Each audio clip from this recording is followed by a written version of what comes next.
Is that okay? Is the leg up okay? This just feels kind of comfortable.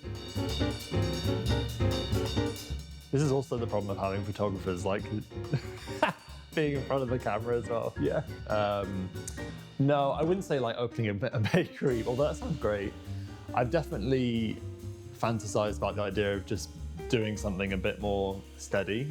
I feel like it's always the idea of, it'd be nice to have like a regular income or like something that you can like rely on. But I think in my head, there's always been this like fantasy to be a pilot or to like fly planes. It's like been something I've wanted to do since being a kid.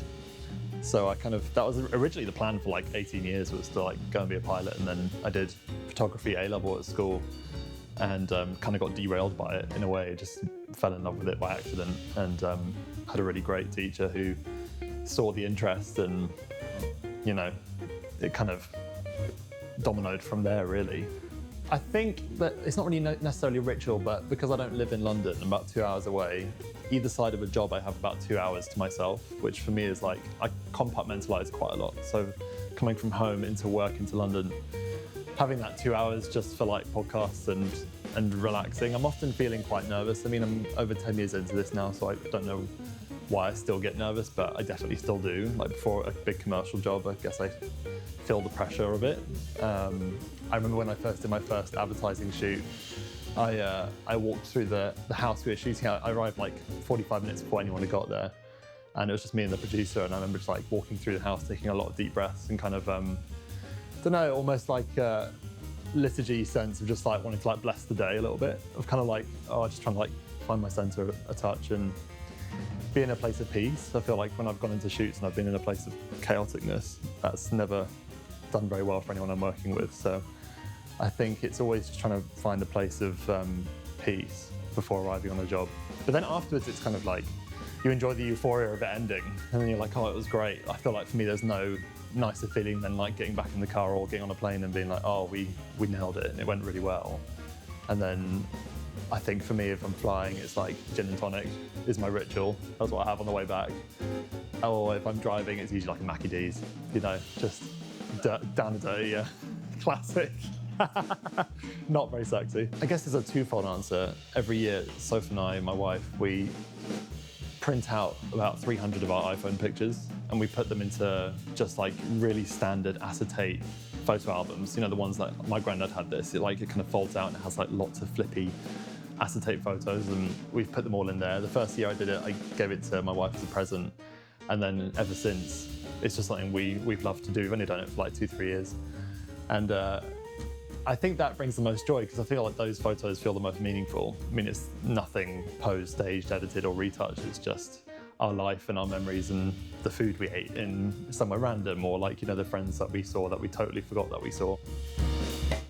I think part of the job that I get to do is a lot of my work is kind of within those sort of commercial spheres. So it's trying to garner something that feels honest and believable and tells kind of a story that we hoped would be, or like, something we once knew. My friend Josh wrote a number last year or so, the idea of kind of, a life that we once knew as a child where things were easy and simple, trying to create an idyllic sense of what life could be. I think for me, that's how I approach storytelling, which is potentially a bit fantasy-y sort of road rather than being super honest, which kind of is directly contradicts what I just said.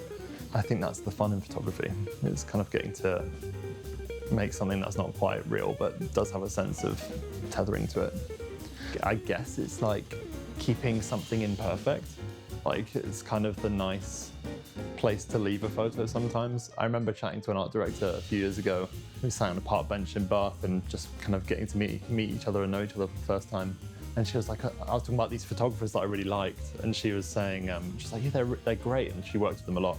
She was like, what I really love about the photos that you create is they're not ultra retouched and they're not ultra polished. And I mean, nowadays there are more briefs that I do have to retouch to quite a polished stage. But I liked what she said with that because it's kind of quite revealing of imperfection is kind of perfect in a way, I think. So it's in some of the briefs that have to be quite buttoned up. I think it's trying to leave space for something that sounds unexpected. Sounds like I'm just reading off a treatment to you, but I mean, that is kind of the reality, like leaving something that's kind of unexpected or like a small in between your shots.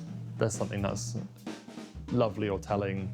But I mean, shoots move so fast anyway, it's really hard to I'm never intentionally looking for that moment. It's often by mistake. You're just taking a bunch of shots and then you look through them and then like, oh, that looks good. And I don't know, I feel like for me, even now with AI, you can tell immediately like when something's been created with AI. Like I was watching TV last night and saw the new Auto Trader ads, and I could tell within like a second. I was like, this is nothing of this is real.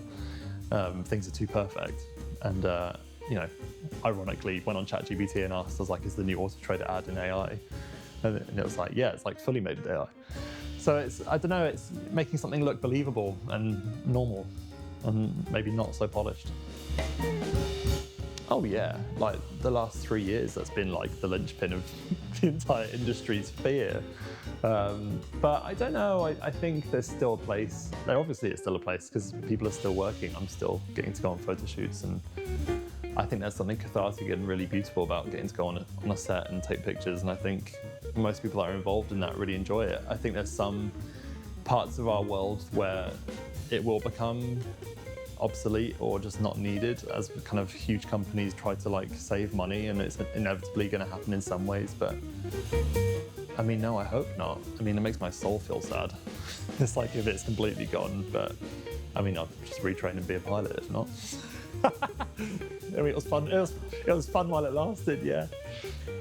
I think there's a number of answers to this, but like I think one of the times that I felt like, oh, that's really nice, is when you take a picture of someone outside of like a work context, and you know that person would usually be like, oh, I hate that. But they're like, oh, I really like that picture. I feel really seen, and I think that's a nice sense. But I feel like when it comes to work, honestly, like when I finish a job and like, not actually finish a job, like usually in the first shot, like in the first setup, when we're like shooting, as soon as I start hearing like art director or creative, you can hear it. It's like little noises like, ooh, or like, that's like a terrible example, but I feel like you understand what I'm saying. It's like as soon as people start to feel like you've aligned with like what they've been trying to create and you're creating something that's really magical, for me, I get like an enormous endorphin rush from that. And I feel like those are the moments that I feel the most alive within what we get to do. And yeah, I actually encourage people I work with to be really honest with me. I find it quite frustrating when folks aren't honest with their feedback as we're doing it. You know, I prefer someone tells me that like I really hate that. Then they're like, oh, like, yeah, it's nice. And then you're kind of left wondering, you know, I quite like direct. Just tell me what you think. So like when people are like really enjoying it, then it's good. And it's often in that first shot as well, I'm still got that slight imposter syndrome wall up. You know, even 10 years in, I'm like, still got all that internal talk of like, oh, you're rubbish, or like, you're a complete failure or a loser. Like, you know what I mean? Like as soon as I pick up the camera, it's bizarre. Like, it's not every shoot, it's usually just like the larger commercial ones that you kind of get in your head a little bit. And so I'm always trying to be like, I just feel hyper aware of if I slip into that autopilot mode when I'm doing my work, often the work will suffer. So even with the jobs, maybe it's been repeat business that I've had for like a couple of years. I think those that when I've learned over the years, that's when I have to be extra heightened to like, I know I may not get something that I like, but ultimately my job is to like serve my client, and it's not to serve my sense of goals and dreams. It's to like, I have to fulfill a brief and bring myself to that brief as well, even if it's super boring, which sometimes it is. That's also a satisfying part of the job, you know, when you're still doing something or like, don't really think I like this very much, but I'm still engaged, I'm still bringing myself to this. I think that's a good place to be. And then, yeah, often like 1 or 2 shots may come from that, though you're like, oh, like, really love this is great, and a bit more in line with what I would actually want to put in the book or on my website, which is a nice surprise. But I think my filter for that is serve the client first, and then anything kind of comes after is a bonus, really. Yeah, it's kind of random, but one that came to mind is back in 2014, before I'd really started like my proper journey with photography. It was my family and I went to Montenegro of all places, which kind of random. It was before it became really popular, and my dad and I went up, it sounds kind of cliche, but went up a mountain one evening in the car and took some pictures up there together. And I remember that being a real turning moment of like, it put the fire in me of like, I want to like create images that just look really beautiful. Like, or just, I love getting to like frame something of beauty, like I'm cringing at myself like saying it, but it's the truth. Like that was what really ignited everything. And it was kind of in the era where Instagram was just exploding as well. And I think that was being super young and just wanting to enjoy the platform. I started like posting holiday pictures and beautiful scenes that I loved, and it was way over edited and the saturation was way past like, you know, where it should be. But it was pure and it was fun and it was a place that was real for me. And I think that was a lovely place to begin. And I think especially because my journey of photography all felt kind of by mistake anyway. I think everything on that journey has felt quite innocent. And those sort of moments like on family holiday, you know, that was just special to have those times where that's kind of where things began or kind of made things feel real in a way. It was also on a family holiday where my dad had one of those like really hard conversations with me where I'd been wanting to be a pilot for like 18 years. And we were on a walk together as a family one night and he was like, son, like I will support you like the whole way with this if you want to go into being a pilot. He's like, but I really want to kind of say that I think you'd much prefer like a creative job where you're not like going through a technical repetition every day. Which is hilarious because he totally called it, you know, like that early on.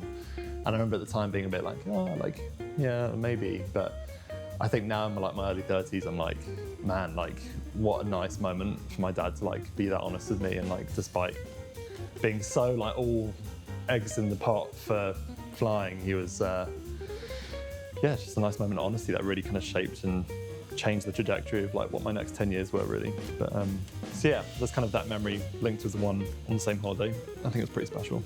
Oh, like I have no idea what half the camera does. I know the basics, but man, like I am lucky to work with some great assistants that through the last 10 years have taught me pretty much how to use a camera properly. I started from a place of like wanting to capture something lovely and worked back from there. So my camera definitely knows that like, hey dude, I got all this like great stuff you could use and I can't use half of it. So no, it's kind of like half truth, half lie, but I can operate a camera. Let's not get me fired and cancelled here. But yeah, it's kind of true. I think what I hope that the work I'm producing does is evokes a sense of connectedness and our need for each other, which I know photographers generally can make things sound much deeper than they are, but I feel like the majority of my work is working with luxury commercial clients, and you know, the goal is to create something that's real and has a sense of honesty to it, but also has a sense of the life that you wished was ahead of you. Probably through music. Yeah, music's a huge part of my life and my wife's life, and I love to drum. I think that's part of my life which I've not really ever shared, apart from people who actually know me quite well. Maybe I'd paint, I don't know. Like, I was okay at painting in year 8, but I'm definitely not good at painting anymore. It'd have to be something. I feel like without photography, I'd still have that sort of innate need to do something. So, whether that would be music or another medium, I have no idea. Okay, cool. Thanks, guys. Exciting.